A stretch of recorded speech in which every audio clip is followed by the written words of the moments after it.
वाला आजमगढ़ का और मैं यहाँ पे रिप्रेजेंट कर रहा हूँ अंजुमन वजीफा सादात मोमिनीन रजिस्टर्ड इन अलीगढ़। अभी जैसे कि लखनऊ का नाम लिया कि अंजुमन वजीफा सादात लखनऊ, तो मैं करेक्ट कर दूं अंजुमन वजीफा सादात अलीगढ़ है। मैंने बोला अब लखनऊ से तशरीफ लाए। जी जी।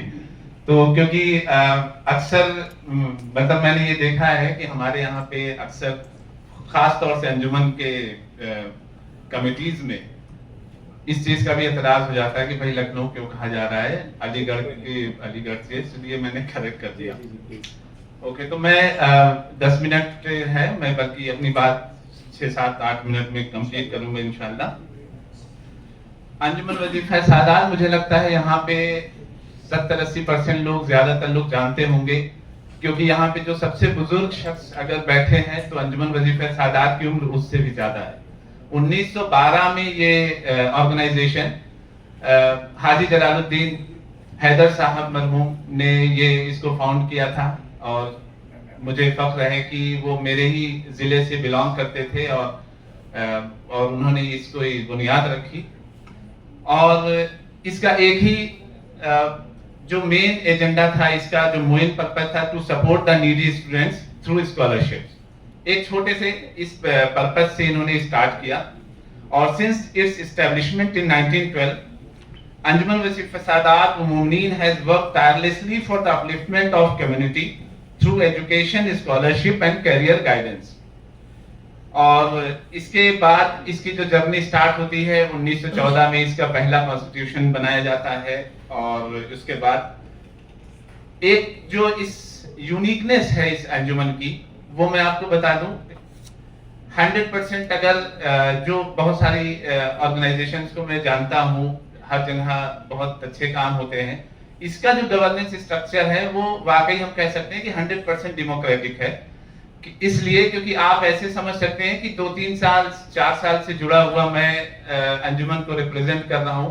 ये अंजुमन किसी भी एक शख्सियत से नहीं जानी जाती, ये अंजुमन एक अपने सिस्टम से जानी जाती है, प्रोसेस से जानी जाती है। यही वजह है कि ये अंजुमन इतने सालों के बाद भी, आज 125 साल हो रहे हैं लगभग, और ये अंजुमन जिंदा है, क्योंकि हम रहे ना रहे और ये अपना एक सोशल कॉज लेकर के चलती रहती है।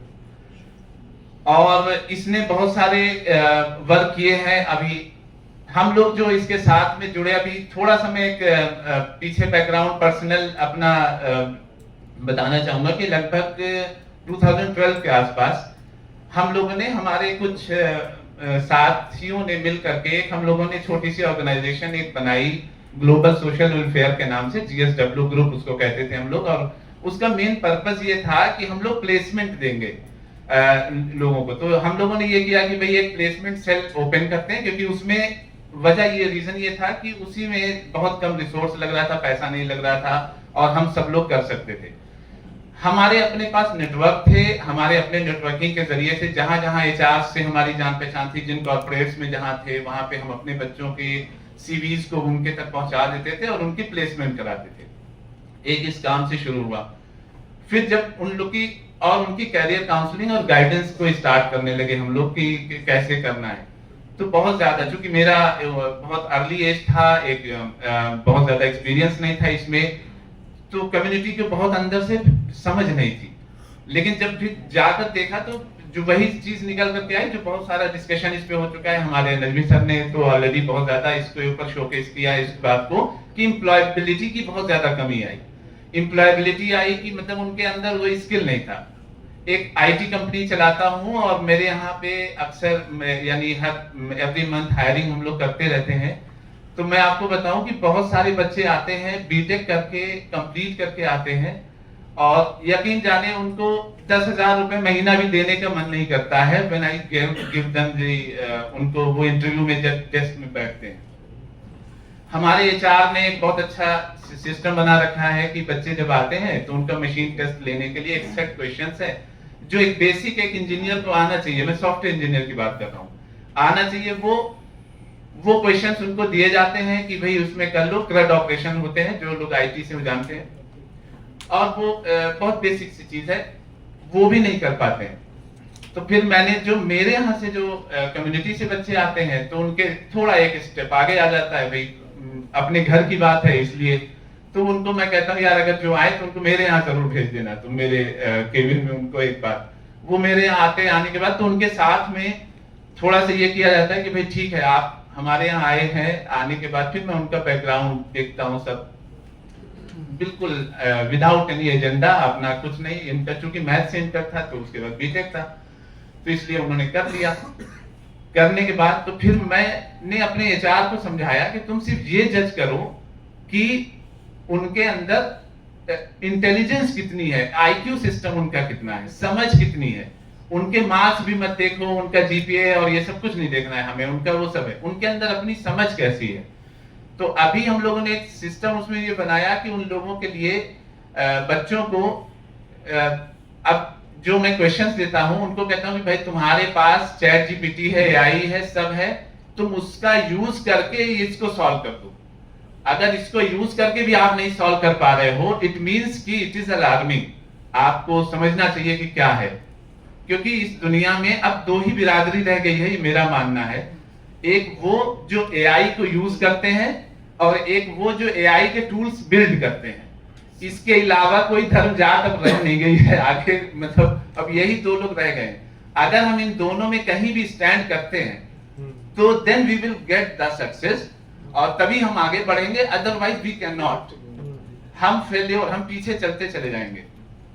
अब लास्ट करंट सिनेरियो जब आता है हमारा, तो करंट सिनेरियो आज का जो सिचुएशन है वो ये है कि नेटवर्किंग है। जब हम लोगों ने जीएसडब्ल्यू बनाया तो उसका सबसे सिंपल से ये था कि उसमें हम लोगों ने हेल्प ली उनकी, आप लोग जानते होंगे मौलाना अली अब्बास खान साहब कि वो दिन और हम की क्लासेस चलाते हैं, जशन साहब के बेटे, तो यंग थे हैं और उन लोगों के उनके साथ बड़ी हेल्प हुई। तो मैंने उनसे ये हेल्प ली कि भाई मौलाना साहब आप लोगों का, मौलाना लोगों का नेटवर्क बहुत अच्छा है, और उस सिलसिले से फिर शाहिद भाई से भी मिले हम लोग कि भाई आप ऐसा करिए कि क्यों ना ऐसा किया जाए कि हम लोग इसको सारी ऑर्गेनाइजेशंस को एक प्लेटफॉर्म पे लेकर आए और सब लोग मिले, सबके नेटवर्क है। और आज की डेट में सक्सेस वो है जिसके पास नेटवर्क है, नॉट नेटवर्क। हमें नेटवर्क, सबसे बड़ा नेटवर्क ही नेटवर्क है, तो we have to be build in our networking.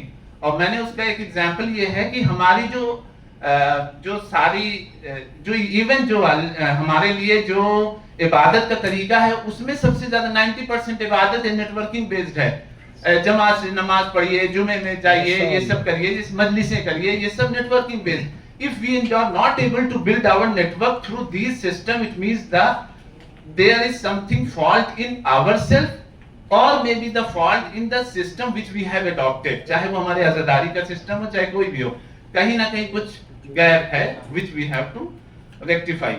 तो ये सारा इसके बाद है। तो अब लकीली इसके बाद फिर करीब 8-9 साल पहले एक जगह हमको शायद प्रधान साहब ने जो है बिठा दिया cultural house, Iran cultural house में कि चलिए वहां पे, और वहां पे हमारे मरहूम मौलाना सादिक साहब भी, कलवे सादिक साहब भी, उनसे भी मिलने का शरफ है। वो उन्होंने बहुत मेरी पीठ थपथपाई कि बेटा बहुत अच्छा कर रहे हो, और वो भी उस मीटिंग में थे। और यहाँ पे कुछ लोग हैं जैसे अनीस साहब दिखे थे मुझे, वो भी थे उसमें जी। तो ये सारे लोग, तो उसमें भी मैंने अपना एक एजेंडा प्लेस किया था, और उस वक्त एजेंडा प्लेस किया था कि भाई हम लोग एक सेंट्रलाइज सिस्टम डेवलप करें।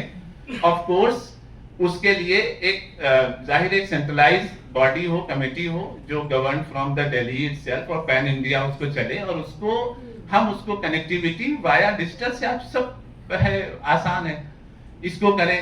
खैर ये क्या है, एक ऐसी चीज है जो बार बार हमको कहीं ना कहीं पेनिट्रेट करना है, कहीं ना कहीं पेनिट्रेट करना है। तो वो सारी चीजें जो है उस बनी हुई 7-8 साल बीता, फिर उस पर काम करते रहे। और एक बार ये इसको जो है अलकिसा फाउंडेशन का बहुत बड़ा एहसान हम लोगों के ऊपर है कि आज हम लोग इस तरह से, और वो दिन आ गया जो हम लोग इसका एक ब्रेक थ्रू लेकर के इसको स्टार्ट कर सकते हैं। इसके लिए मैंने जो पर्सनल लेवल पे ये किया हुआ है, मैंने एक पोर्टल भी बनाया जो अंजुमन वजीफा सादात को मैंने कहा कि इसको हम लोग लेकर के चलते हैं, नेटवर्क 14 के नाम से। और नाम अभी रखें, कुछ भी नाम हो सकता है। मैंने